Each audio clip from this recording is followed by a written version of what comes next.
Assalamualaikum warahmatullahi wabarakatuh. Saya Ella Salsabila, kelas 12 IPS 2, akan menceritakan kembali tentang novel sejarah yang berjudul Bumi Manusia, karya Pramoedya Ananta Toer. Adapun identitas buku tersebut, judul Bumi Manusia, pengarang Pramoedya Ananta Toer, genre novel fiksi sejarah, halaman 535, terbit pada tanggal 25 Agustus 1980, penerbit Hasta Mitra. Pada zaman penjajahan Belanda di awal abad ke-20, di desa Wonokromo, Surabaya, tinggal seorang pemuda yang bernama Minke. Ia memiliki rasa kebebasan yang tinggi.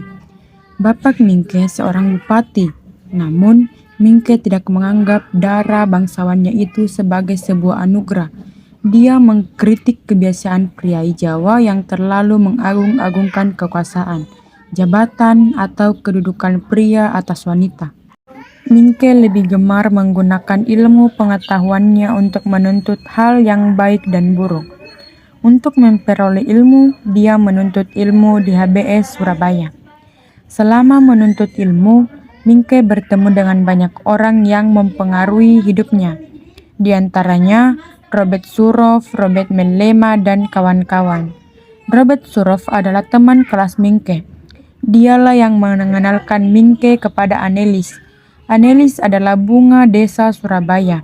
Ia terkenal dengan kecantikannya dan keluguannya. Anelis bangga dan sangat ingin menjadi pribumi seperti Nyai Ontosoro. Berbeda dengan kakaknya, yaitu Robert Mellema yang sangat benci pada pribumi. Pada suatu hari di Surabaya, Minke diajak Robert Suroff melawat ke rumah keluarga Mellema, Boederich Buitenzorg di Wonokromo.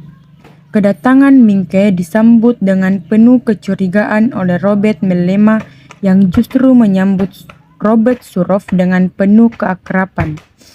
Tetapi sebaliknya dengan adiknya Anelis, Mellema serta ibunya, Nyai Ontosoro, yang menerima Minke dengan gembira. Minke mulai menjalin hubungan mesra dengan Anelis dan Nyai Ontosoro, walau Anelis sempat merasa belum terbiasa dengan Minke. Keesokan harinya, Minke yang saat itu bersekolah di HBS, berhayal Ontosoro menghampirinya ketika Magda Peters menerangkan pelajaran.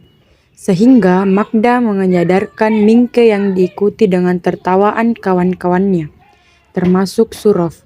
Sepulang sekolah, Minke menghampiri kawanannya berkebangsaan Prancis yang bernama Jean Marais, yang melukis dengan anaknya yang bernama May Marois. Keesokan harinya, Anelis menceritakan kehidupan ibunya, Sanikem, yang kemudian mengganti namanya menjadi Ontosoro. Minke terlihami dan menulis artikel di koran Surabaya dengan nama samaran Max Tolenar. Malam harinya, Minke tiba-tiba ditangkap polisi karena tulisannya tempo hari yang lalu. Minke akhirnya kembali ke rumah dan disambut dengan kemarahan ayahnya karena berhubungan dengan Anelis. Hubungan itu dinilai ayahnya meninggalkan budaya dan tradisi Jawa. Pada saat yang sama, di Wonokromo, Nyai Ontosoro menenangkan Anelis yang menangisi kepergian Minke. Tetapi Anelis langsung pergi meninggalkan Nyai Ontosoro. Kembali ke Wonokromo, Minke mulai dihadapkan dengan perkara yang sudah lama mengganggu hatinya, yang tak lain antara jurang pemisah antara kaum yang terperintah dan memerintah, serta hubungannya dengan Anelis. Keesokan harinya, ayah Minke diangkat menjadi bupati. Beberapa hari kemudian, Minke meninggalkan ayahnya ke rumah Anelis dan merasa dibuntuti oleh gendut sipit di kereta api yang ditumpangi. Di sekolah, Magda menyatakan keingintahuannya akan Max Tolenar, yang kemudian dibocorkan oleh Suroff. Tetapi Magda justru memuji Minke dalam menulis. Surov yang merasa tidak terima dengan pujian Magda tersebut, sehingga menghina Mingke dan kemudian Panji Darman yang dibalas dengan pukulan Panji. Karena perkelahian itu, kepala sekolah memanggil mereka.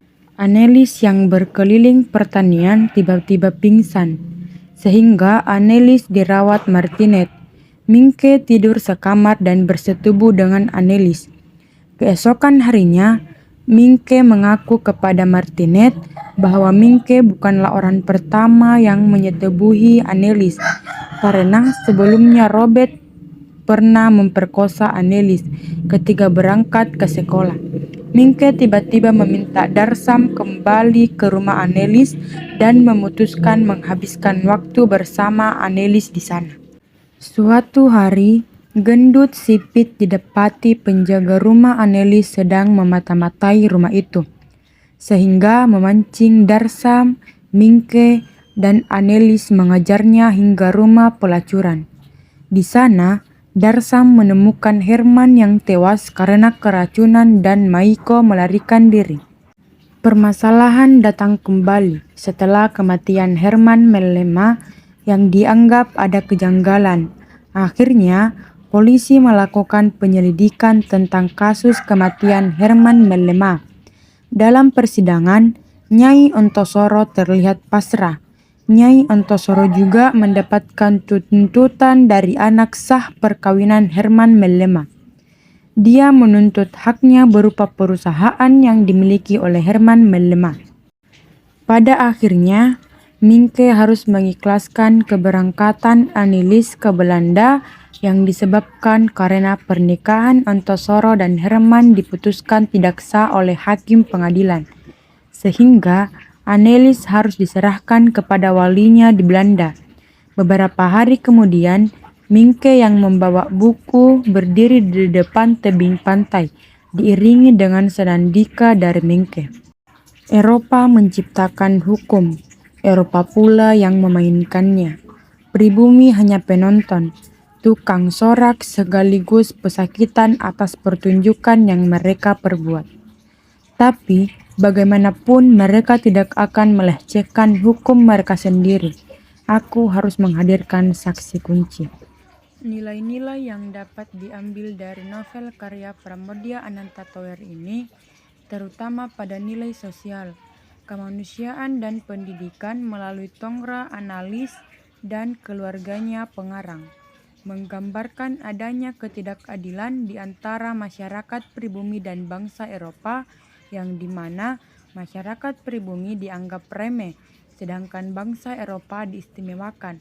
Selain itu, pengarang juga menyampaikan betapa pentingnya belajar tidak hanya ilmu pengetahuan, tetapi juga dalam beretika.